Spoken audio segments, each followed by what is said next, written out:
মৌলিকভাবে দুইটা জিনিস আমাদেরকে আল্লাহর থেকে দূরে রাখে। এক, সম্পদ। দুই, সন্তান। এই দুইটা মৌলিকভাবে আমাদেরকে খালি আল্লাহর থেকে গাফেল করে দেয়। সূরা মুনাফিকুনের 9 নম্বর আয়াতে আল্লাহ বলেন, ইয়া আইয়ুহাল্লাযীনা আমানু লা তুলহিকুম আমওয়ালুকুম ওয়ালা আওলাদুকুম আন যিকরিল্লাহ। আল্লাহ তাআলা বলেন, হে ঈমানদারগণ, লা তুলহিকুম আমওয়ালুকুম ওয়ালা আওলাদুকুম, তোমাদের সম্পদ, তোমাদের সন্তান তোমাদেরকে যেন গাফেল করে না দেয়, আন যিকরিল্লাহ, আল্লাহর স্মরণ থেকে যেন গাফেল করে না দেয়। দোকানের শাটারটা লাগাইতেছেন, অর্ধেক শাটার আপনি নিছেন, মুয়াজ্জিন মসজিদের মধ্যে বলে কদ কামাতিস সালাহ, কদ কামাতিস সালাহ, নামাজ দাঁড়ায় গেছে, নামাজ দাঁড়িয়ে গেছে। এই টাইমে কাস্টমার এসে কয় 10,000 টাকার সদায় লাগবে। টেনশনে পড়ে গেলেন, নামাজ 10,000, নামাজ 10,000, নামাজ 10,000, পুরাই টেনশনে আছে। আল্লাহ তাআলা বলেন, সম্পদ যেন তোমাদেরকে আল্লাহর থেকে দূরে সরায় না দেয়। নামাজ দাঁড়িয়ে গেছে, আপনি শাটারও লাগাইতেছেন নামাজে যাওয়ার জন্য। আল্লাহ তাআলা বলেন, এই শোনো, সম্পদ যেন আল্লাহর থেকে দূরে সরায় না দেয়। কাস্টমার কয় 10,000, মুয়াজ্জিন কয় কদ কামাতিস সালাহ। টেনশনে পড়ে গেছে, কি করব? সূরা তাহার 132 নম্বর আয়াতে আল্লাহ বলেন, লা নাসআলুকা রিজকা নাহনু নারযুকুকা, নবী আপনার কাছে আমি রিজিক চাই না, আমি আপনারে রিজিক দেই। পরিবারকে নামাজের কথা বলেন, নিজে নামাজ পড়েন। নামাজের পর আল্লাহ তাআলা রিজিকের কথা কেন বললেন? কারণ রিজিকের টেনশনে মানুষ নামাজ থেকে দূরে থাকে। আল্লাহ বলেন, বান্দা তুমি নামাজে যাও, আমি তোমার থেকে রিজিক চাই না, আমি আল্লাহ তোমাকে রিজিক দিয়ে দেই। সম্পদ আল্লাহর থেকে দূরে রাখে। আর হলো সন্তান, সারাদিন কান্নাকাটি করে না। যেই জোহর নামাজে রওনা করবেন, ওই টাইমে কয় আমি চিপস খাবো।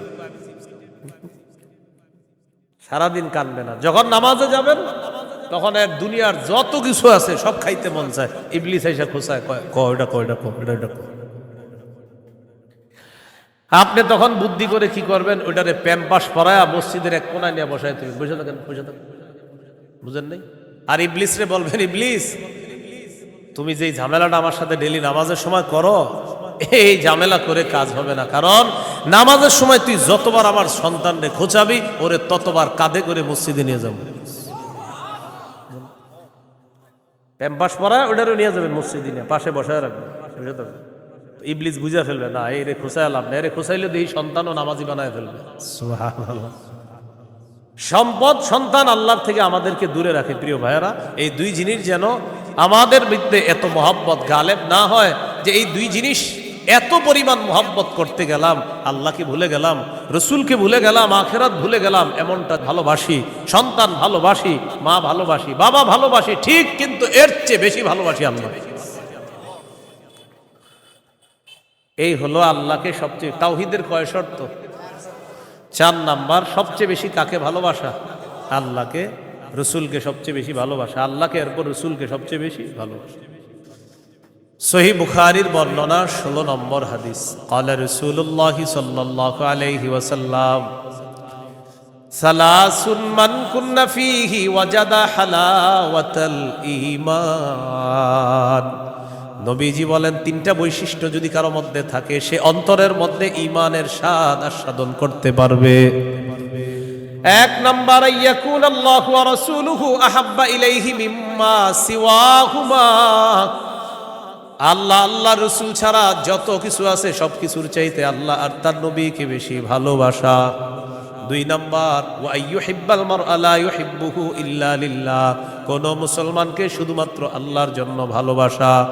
3 নাম্বার, আইয়াকরাহা আইয়াউদা ফিল কুফরি কামা ইয়াকরাহু আইয়ুকযাফা ফিন নার, আগুনের মধ্যে পুড়ে যাওয়া যেমন অপছন্দ, তেমনি ভাবে কুফরি করাটাও এমন অপছন্দ হওয়া। কোটি কোটি টাকা আপনার সামনে রাখা হলো আর বলা হলো আগুনে পুড়ে মারা যাও, আপনি তখন জবাব দিবেন আপনার কি মাথা খারাপ?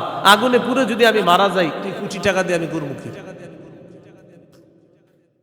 এবার আপনাকে বলা হলো কোটি কোটি টাকা দেওয়া হবে, তুমি কুফরি করো, আপনি জবাব দিবেন কোটি টাকার বিনিময়ে যেমন দুনিয়ার আগুনে পুড়তে চাই না, তেমনি ভাবে কোটি টাকার বিনিময়ে কুফরি করে জাহান্নামের আগুনেও পুড়তে চাই না।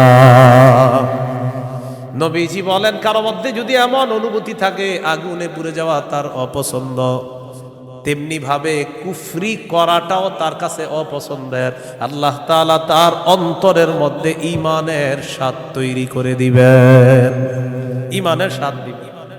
তো এই তিনটার মধ্যে একটা হলো আল্লাহকে বেশি ভালোবাসা। বলেন তো তাওহীদের কয় শর্ত?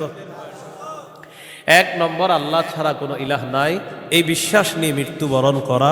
দুই নম্বর আল্লাহ ছাড়া কোনো ইলাহ নাই, এটার মধ্যে একটুও সন্দেহ করা যাবে না। তিন নম্বর আল্লাহ ছাড়া কোনো ইলাহ নাই, এটা মুখে বলা, অন্তরে স্বীকার করা, বিশ্বাস করা। চার নম্বর আল্লাহকে সবচেয়ে বেশি ভালোবাসা। এই চার শর্ত পূরণ করে আমরা যেন কবরে যেতে পারি, আল্লাহ তাআলা তৌফিক দান করেন। এরপরে আল্লাহ বলেন ওয়াল্লাহু সামিউন আলিম, আল্লাহ সর্বশ্রোতা সর্বজ্ঞানী। এটা হলো সূরা বাকারার 256 নম্বর আয়াত। এখন আপনাদেরকে 56 নম্বর আয়াত থেকে জিজ্ঞাসা করতে চাই, একটা হলো তাগুতের দল আর একটা হলো আল্লাহর দল। দুনিয়াতে মৌলিকভাবে মানুষের দল দুইটা, একটা হলো হিজবুল্লাহ আল্লাহর দল, আর একটা হিজবুশ শয়তান শয়তানের দল। এই দুই দল মৌলিকভাবে মানুষের মধ্যে সূরা মুজাদালায় দুই দলের কথা আছে। তো এই দুই দলের মধ্যে আমরা কার দলে থাকবো? আল্লাহর দলে না শয়তানের দলে? আল্লাহর দলে আমরা যারা থাকবো আল্লাহ আমাদের অভিভাবক হয়ে যাবে। এই কথাটা আল্লাহ সূরা বাকারার 257 নম্বর আয়াতে বলতেছে, মন দিয়ে শুনেন কি বল। আল্লাহু ওয়ালিয়ুল্লাযীনা আমানু, যারা ঈমানদার তাদের অভিভাবক আল্লাহ। সুবহানাল্লাহ।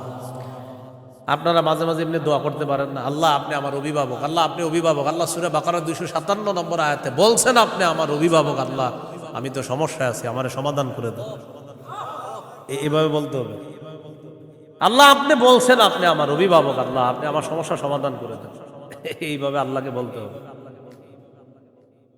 আল্লাহু ওয়ালিয়ুল্লাযীনা আমানু, আল্লাহ বলেন যারা ঈমানদার তাদের অভিভাবক হলেন আল্লাহ। ইউখরিজুহুম মিনাজ যুলুমাতি ইলান নূর, আল্লাহ তাআলা অভিভাবক ঈমানদারদেরকে অন্ধকার থেকে বের করে আলোর দিকে আল্লাহ তাআলা নিয়ে যায়।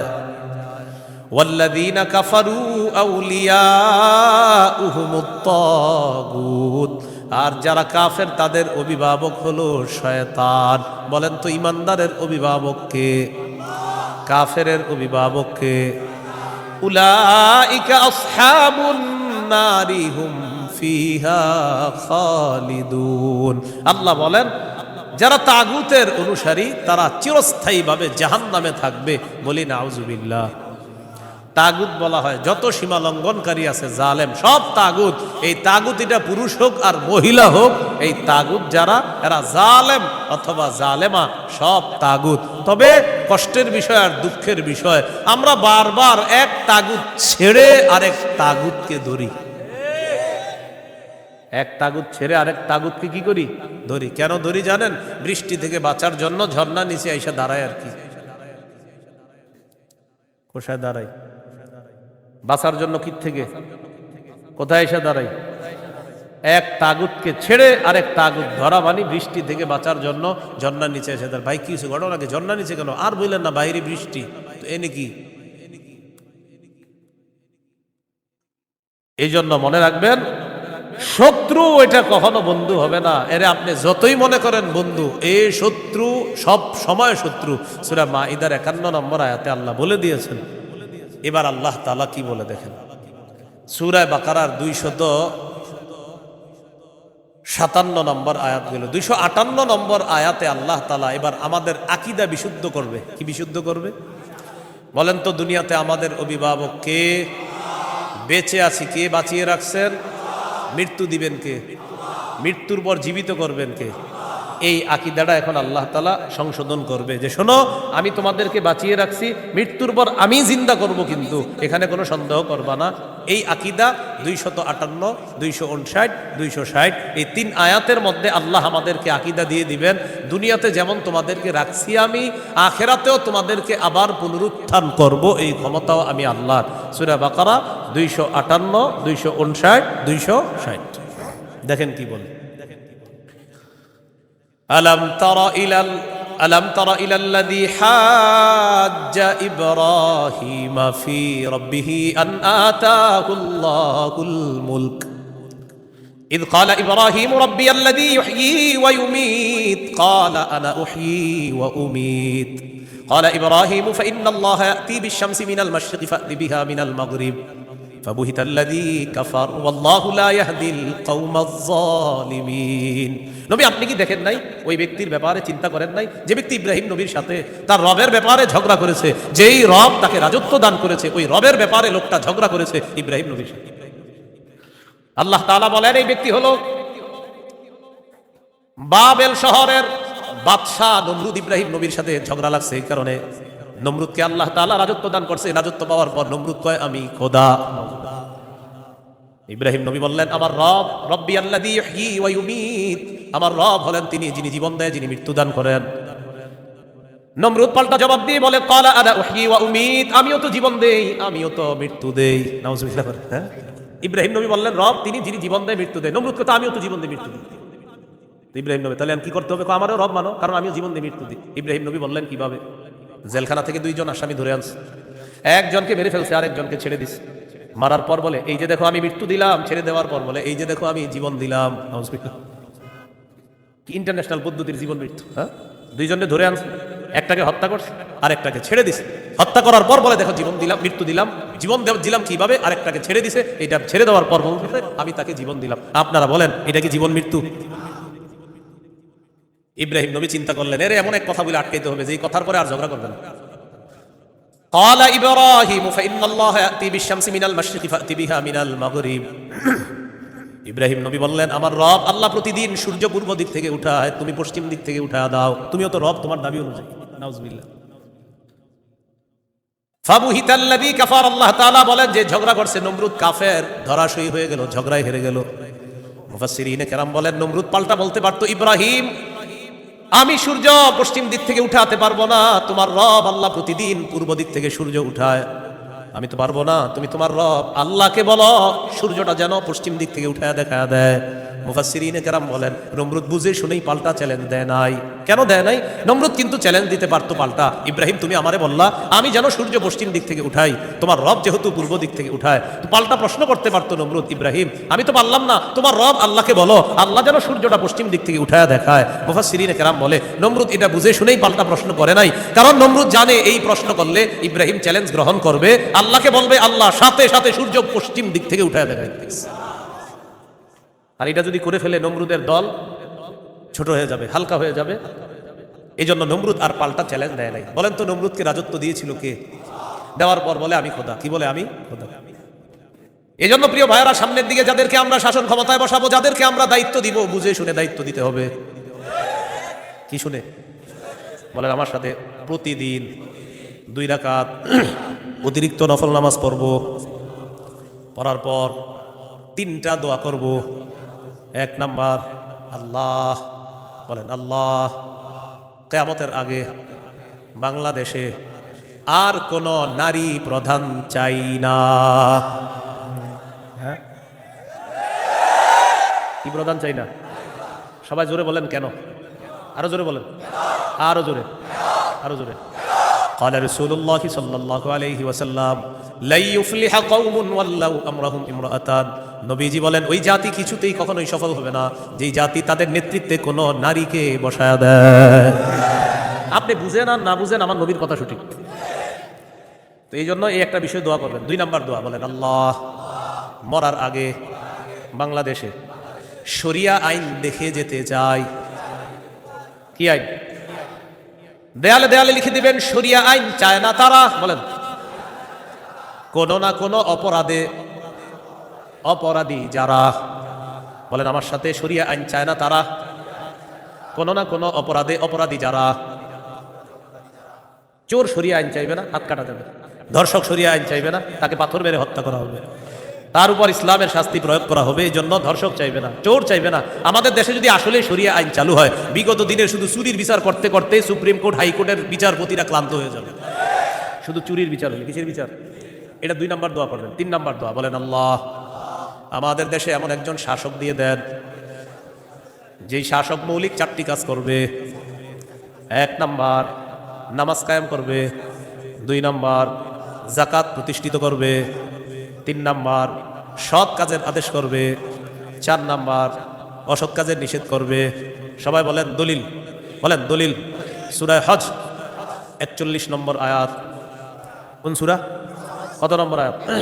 এই আয়াতে আল্লাহ বলেন আল্লাযীনা ইম্মাক্কান্নাহুম ফিল আরদি আকামুস সালাহ ওয়া আতাউয যাকাতা ওয়া আমারু বিল মারুফি ওয়া নাহাউ আনিল মুনকার। আল্লাহ তাআলা বলেন আমি যাদেরকে দুনিয়ার শাসন ক্ষমতায় বসাই, তাদের মৌলিক কাজ হবে 4টা।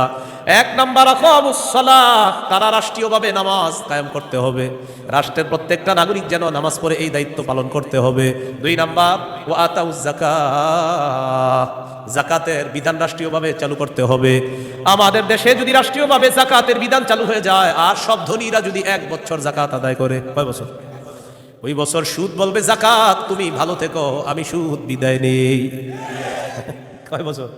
1 বছর যদি জাকাত যারা দেয়, এরা যদি দেয়, সুদ বলবে জাকাত তুমি থাকো, আমি চলে যাই, কারণ আমার আর থাকার জায়গা নাই। বলেন আমার সাথে, সুদে ফকির আরো ফকির হয়, জাকাতে ফকির আরো ধনী হয়।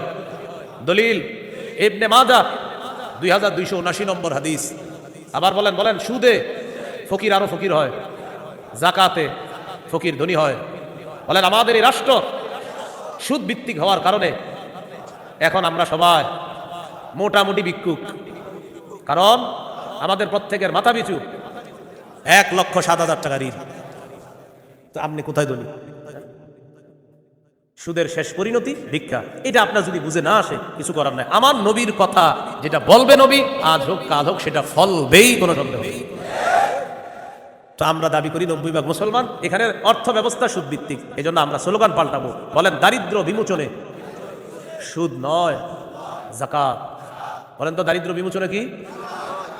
দারিদ্র বিমোচনে সুদ নয় যাকাত। এগুলো দেয়ালে লিখে দিবেন যে দারিদ্র বিমোচনে সুদ নয় যাকাত। লিখে দিবেন দারিদ্র বিমোচনে সুদ নয় যাকাত। লিখবেন সুদে ফকির আরো ফকির হয়, যাকাতে ফকির আরো ধনী হয়।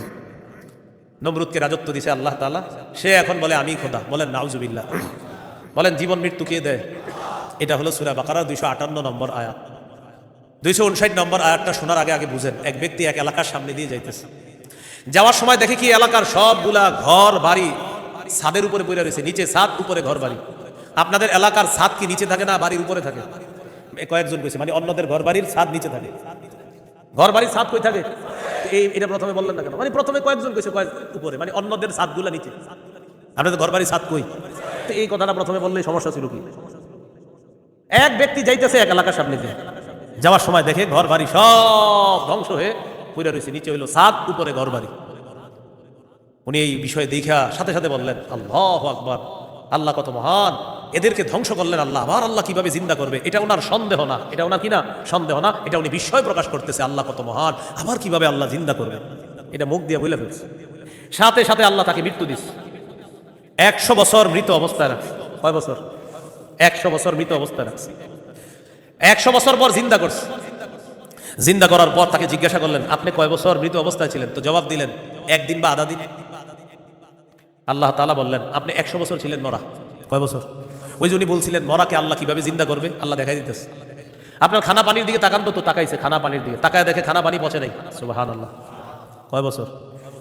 এবার আপনার গাদার দিকে তাকান তো, তাকাইছে গাদার দিকে, গাদাটার কি অবস্থা? দেখে কি গাদা পচে গলে মরে মাটির সাথে মিশে গেছে। আল্লাহ তাআলা বুঝায় এই জন্যই তো আমি আল্লাহ। এবার আল্লাহ তাআলা বললেন দেখেন গাদার অস্থিগুলা মাটির সাথে মিশে গেছে, আমি এগুলারে উঠাই। তো হাড্ডি উঠাইছে, উঠানোর পর এটার উপরে আল্লাহ গোস্তের প্রলেপ দিয়ে এটার মধ্যে প্রাণ সঞ্চার করে আবার গাদা জিন্দা করে দিচ্ছে। বলেন মৃতকে জিন্দা করে কে? এই কথাটাই আল্লাহ তাআলা বলেন আউকাল্লাযী মাররা আলা ক্বরিয়াতি ওয়া হিয়া খাফিয়াতুন আলা উরুশিহা। অথবা নবী আপনি কি ওই ব্যক্তির ব্যাপারে চিন্তা করেন নাই যে ব্যক্তি এক এলাকার সামনে দিয়ে গেছে, যাওয়ার সময় দেখে এলাকার সবগুলা ঘর বাড়ি ছাদের উপর পড়া, এর মানে ঘর বাড়িগুলা সব ধ্বংস। ক্বালা আন্না ইউহয়ী হাযিহিল্লাহু বা'দা মাউতিহা, তখন তিনি বললেন আল্লাহ তাআলা কিভাবে তাদেরকে মৃত্যুর পর আবার পুনরায় জিন্দা করবেন। ফাআমাতাহুল্লাহু মিআতা আমিন, আল্লাহ তাআলা তাকে 100 বছরের জন্য মৃত্যু দিলেন। সুম্মা বাআসা, আবার তাকে জিন্দা করলেন। করার পর আল্লাহ বললেন ক্বালা কাম লাবিস্তা, কতদিন আপনি এইভাবে মৃত অবস্থায় কাটিয়েছেন? তিনি জবাব দিলেন লাবিস্তু ইয়াওমান আও বা'দা ইয়াওম, একদিন বা আধা দিন আমি মৃত অবস্থায় ছিলাম। কয়দিন না আপনারা বলেন আসলে কয় বছর? আল্লাহ তাআলা বলেন ক্বালা বাল লাবিস্তা মিআতা আমিন ফানজুর ইলা তাআমিকা ওয়া শারাবিকা লাম ইয়াতাসান্না, আপনি 100 বছর মরা ছিলেন, খানার দিকে তাকান, পানির দিকে তাকান, লাম ইয়াতাসান্না, পচে নাই। সুবহানাল্লাহ। ওয়ানজুর ইলা হিমারিকা, গাদাটার দিকে তাকান, গাদার দিকে তাকাইছে, তাকায় দেখে পচে গলে মাটির সাথে মিশে গেছে। আল্লাহ তাআলা বলেন জানেননি কেন আপনাকে আমি মৃত্যু দিলাম, আবার 100 বছর পর আপনাকে আমি কেন জিন্দা করলাম? ওয়ালিনাজআলাকা আয়াতাল লিন্নাস, আমি আপনাকে দুনিয়ার মানুষের সামনে নিদর্শন হিসাবে রেখে দিলাম যে দেখো আমি আল্লাহ মৃতকে জিন্দা করি, এর দৃষ্টান্ত দুনিয়াতেই দেখায়া দিলাম।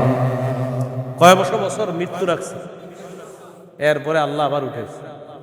এবার আল্লাহ বললেন অনজুর ইলাল ইজামি কাইফা নুনশিজুহা, ওই যে আপনার গাদার অস্থিগুলা মাটির সাথে মিশে গেছে, দেখেন কিভাবে আমি উত্থিত করি।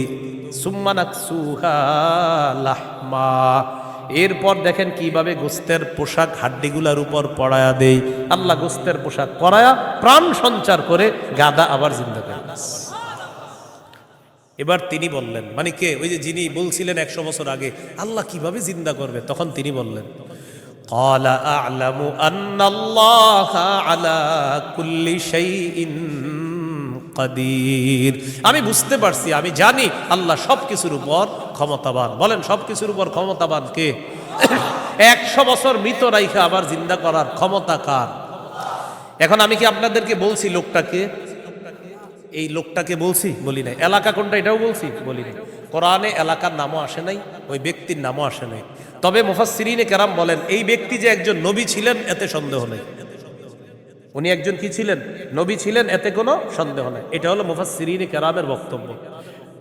মুআররিখিন যারা আছে ঐতিহাসিকগণ, তারা বলেন আগে পরে গবেষণা করলে বোঝা যায় তিনি ছিলেন উজাইর আলাইহিস সালাম। কোন নবী? অথবা বলেন অথবা আরমিয়া আলাইহিস সালাম, এটা একজন নবীর নাম। তাহলে ওই জনপদের সামনে দিয়ে যিনি গিয়েছেন তিনি একজন নবী ছিলেন, এই ব্যাপারটা স্পষ্ট। তবে তিনি কোন নবী ছিলেন, উজাইর নবী না আরমিয়া নবী, এই ব্যাপারে ঐতিহাসিকগণ বলেন তিনি হয়তো উজাইর নবী, না হয় আরমিয়া আলাইহিস সালাতু ওয়াস সালাম। এখন এলাকা এটা কোন এলাকা? ঐতিহাসিকগণ বলেন এলাকাটা বাইতুল মুকাদ্দাসের বুখতে নসর যে এলাকা দখল করেছিল, ওই বুখতে নসরের এলাকাটা ইতিহাস গবেষণা করলে বোঝা যায় ওই এলাকাটা আল্লাহ ধ্বংস করার পর তখন ওই নবী এলাকার সামনে দিয়ে গিয়েছিলেন। তাহলে এলাকার নাম সরাসরি কোরআনে নাই, এলাকার নাম সরাসরি হাদিসে নাই, নবীর নাম সরাসরি কোরআনে নাই, নবীর নাম সরাসরি হাদিসে নাই। মুফাসসির এবং ঐতিহাসিকগণ গবেষণা করে বলেন আগা গোড়া এটা গবেষণা করলে বোঝা যায় নবী ছিলেন হযরত উজাইর অথবা আরমিয়া, আর এলাকাটা ছিল বাইতুল মুকাদ্দাস। এই হলো সূরা বাকারার 259 নম্বর আয়াত। সূরা বাকারার 260 নম্বর আয়াত। এই আয়াতেও আল্লাহ আমাদের আকীদা স্বচ্ছ করবে যে দেখো দুনিয়াতে আমি তোমাদেরকে জিন্দা রাখছি, আবার আমি মৃত্যু দিব, আবার তোমাদেরকে পুনরুত্থান করব, এই ক্ষমতা। বিসমিল্লাহির রহমানির রহিম। আল্লাহুম্মা লাকাল হামদু ওয়া লাকাশ শুকর। সূরা বাকারা 260 নম্বর আয়াত আল্লাহ বলেন وَإِذْ قَالَ إِبْرَاهِيمُ رَبِّ أَرِنِي كَيْفَ تُحْيِي الْمَوْتَى قَالَ أَوَلَمْ تُؤْمِنْ قَالَ بَلَى وَلَكِنْ لِيَطْمَئِنَّ قَلْبِي قَالَ فَخُذْ أَرْبَعَةً مِنَ الطَّيْرِ فَصُرْهُنَّ إِلَيْكَ ثُمَّ اجْعَلْ عَلَى كُلِّ جَبَلٍ مِنْهُنَّ جُزْءًا ثُمَّ ادْعُهُنَّ يَأْتِينَكَ سَعْيًا وَاعْلَمْ أَنَّ اللَّهَ عَزِيزٌ حَكِيمٌ। স্মরণ করুন ওই সময়কে যখন ইব্রাহিম নবী বললেন রব্বি আরিনি কাইফা তুহয়িল মাউতা, আল্লাহ আপনি আমাকে দেখান আপনি কিভাবে মৃতকে জিন্দা করেন। আল্লাহ তাআলা বললেন ক্বালা আওয়ালাম তুমিন, ইব্রাহিম আপনি কি বিশ্বাস করেন না? ইব্রাহিম নবী জবাব দিলেন ক্বালা বালা ওয়ালাকিন লিয়াতমাইন্না কলবি, আল্লাহ অবশ্যই বিশ্বাস করি, তবে আমার অন্তরের প্রশান্তির জন্য আমি জানতে চাই আল্লাহ আপনি কিভাবে মৃতকে জিন্দা করেন। ভাই 259 আর 260 নম্বর আয়াতে একটা বিষয় কিন্তু মনে রাখেন, আমি আবার বারবার বলতেছি কথাটা। 259 নম্বর আয়াতে ওই যে নবী বললেন আল্লাহ কিভাবে মৃতদেরকে জিন্দা করবেন, এটা কিন্তু নবীর সন্দেহ না। আবার বলছি এটা কি না, সন্দেহ না, বলেন বিস্ময়, কি উনি আশ্চর্য হচ্ছেন। আবার 260 নম্বর আয়াতে ইব্রাহিম নবী বলতেছে আল্লাহ আপনি আমারে দেখান কিভাবে মৃতকে জিন্দা করেন, এটাও ইব্রাহিম নবীর সন্দেহ না, বরং ইব্রাহিম নবী অন্তরকে শান্তি দিতে চায় আল্লাহ আপনি যে মৃতকে জিন্দা করেন এটা দেখলে আমার দিলে একটু ভালো লাগতো, শুধু এই কারণে আমি দেখতে চাই। মানে বিষয়টা কি সন্দেহ? নাউজুবিল্লাহ, কোন নবী সন্দেহ করতে পারে না। আল্লাহ তাআলা বললেন ক্বালা ফাকুজ আরবাতাম মিনাত তায়র, ইব্রাহিম আপনি 4টা পাখি ধরেন, ফাসুরহুন্না ইলাইকা, এই 4টি পাখি আপনি বসে আনেন, আপনার আয়ত্তে আনেন। আয়ত্তে আনার পর সুম্মা জাআলা আলা কুল্লি জাবালিম মিনহুন্না জুজআ, 4টা পাখিকে আপনি চূর্ণ বিচূর্ণ করে টুকরা টুকরা করে ফেলবেন। টুকরা টুকরা করার পর এই পাখিগুলার টুকরা টুকরা বিভিন্ন পাহাড়ের মধ্যে আপনি ছিটায় দিবেন। কোন পাখির টুকরাটা কোন পাহাড়ের মধ্যে আছে এটা আপনার জানা নাই। এবার আপনি তাদের নাম ধরে আপনি ডাকবেন। আল্লাহ তাআলা বলেন আমার হুকুমে যেই যেই পাখির টুকরাগুলা যেই পাহাড়ের মধ্যে আছে ওই টুকরাগুলা আমি আল্লাহ প্রত্যেক পাহাড় থেকে আলাদা আলাদা করে একত্রিত করে অবিকল ওই পাখির মধ্যে প্রাণ সঞ্চার করে দিব। পাখি আপনার সামনে উঠতে উঠতে উপস্থিত হয়ে যাবে। তো আল্লাহ বলেন ফাসুরহুন্না ইলাইকা, এটা আপনি বসে আনেন, আয়াতটা আনেন, সুম্মা জাআল আলা কুল্লি জাবালিম মিনহুন্না জুজআ, এগুলারে টুকরা টুকরা করে আপনি পুরা সব একসাথে করে ফেলবেন। এখন বলেন তো 4 পাখি একসাথে টুকরা টুকরা করলে কোন পাখির টুকরা কোথায় আছে এটা কি বলা যাবে? ইব্রাহিম নবীকে বললেন আলাদা আলাদা পাহাড়ের মধ্যে রেখে দেন, রাখার পর এবার আপনি ডাক দিবেন। ডাক দেওয়ার পর দেখবেন ওই আলাদা টুকরাগুলা একত্রিত হয়ে যেই যেই পাখির টুকরা আমি আল্লাহর হুকুমে ওই পাখির শরীরে যাবে, আমি প্রাণ সঞ্চার করে দিব, পাখি আপনার সামনে উঠতে উঠতে উপস্থিত হয়ে যাবে। শেষে আল্লাহ বলেন ওয়ালাম, জেনে রাখেন আল্লাহ আজিজুল হাকিম, আল্লাহ মহাপরাক্রমশালী, আল্লাহ মহাপ্রজ্ঞাময়। 3টি বিষয়। 1 নাম্বার বলেন আল্লাহর কাছে মনোনীত ধর্মের নাম কি? ইসলাম। ইসলামের দাওয়াত অন্যের সামনে দেওয়া যাবে কিনা? যাবে। ইসলাম গ্রহণে কাউকে কি জোর করা যাবে? আচ্ছা। 2 নম্বর মৌলিকভাবে মানুষের দল কয়টা? 2টা। একটা কার দল? আল্লাহর দল। আর একটা কার দল? শয়তান। ইমানদারের অভিভাবক কে? কাফেরদের অভিভাবক কে? শয়তান। 3 নম্বর আমাদেরকে দুনিয়াতে জীবিত রাখছে কে? মৃত্যু দিবে কে? মৃত্যুর পর আবার জিন্দা করবেন কে? এই 3টি বিষয় সূরা বাকারার 256 থেকে 260 নম্বর আয়াত পর্যন্ত আমরা জানলাম। আল্লাহ তাআলা আমাদের সকলকে আকীদা বিশুদ্ধ করে স্বচ্ছ করে আমরা যেন কি মরা। 2 নম্বর আল্লাহ ছাড়া কোনো ইলাহ নাই, সন্দেহ করা যাবে না। 3 নম্বর আল্লাহ ছাড়া কোনো ইলাহ নাই, এটা মুখে বলা, অন্তরে বিশ্বাস করা। 4 নম্বর আল্লাহ ছাড়া কোনো ইলাহ নাই, এই কথা তখন প্রমাণ হবে যদি আমি সবচেয়ে বেশি আল্লাহকে ভালোবাসি। বলেন তো কয় জিনিসকে সাধারণত বেশি ভালোবাসি আমরা? 8 জিনিস। এই 8 জিনিস থেকেও কাকে বেশি ভালোবাসতে হবে? আল্লাহ। আল্লাহ তাআলা আমাদের সকলকে আজকের সূরা বাকারার 256 থেকে 60 নম্বর আয়াত পর্যন্ত মূল 3টি কথা ছিল। 1 নাম্বার আল্লাহর কাছে মনোনীত ধর্ম ইসলাম, এটা গ্রহণ করতে হবে, বাকি গ্রহণ করার ক্ষেত্রে কাউকে জোর করা যাবে না। 2 নাম্বার একটা শয়তানের দল, একটা আল্লাহর দল। আল্লাহর দলের অভিভাবক আল্লাহ, শয়তানের দলের অভিভাবক মানে যারা তাদের অভিভাবক হলো শয়তান। তাগুত যারা ইহুদি খ্রিস্টান তাদের অভিভাবক হলো শয়তান। 3 নাম্বার আল্লাহ জীবিত রাখছে, আল্লাহ মৃত্যু দিবেন, আল্লাহ আবার জিন্দা করবেন। এই আকীদা বিশুদ্ধ স্বচ্ছ আকীদা নিয়ে যেন আমরা কবরে যেতে পারি, আল্লাহ তাআলা তৌফিক দান করেন। সুবহানাল্লাহি ওয়া বিহামদিহি, সুবহানাকাল্লাহুম্মা ওয়া বিহামদিকা, আশহাদু আল্লা ইলাহা ইল্লা আনতা, আস্তাগফিরুকা ওয়া আতুবু ইলাইক। আমিন ওয়া আখিরু দাওয়ানা আলহামদুলিল্লাহি রাব্বিল আলামিন। আসসালামু আলাইকুম।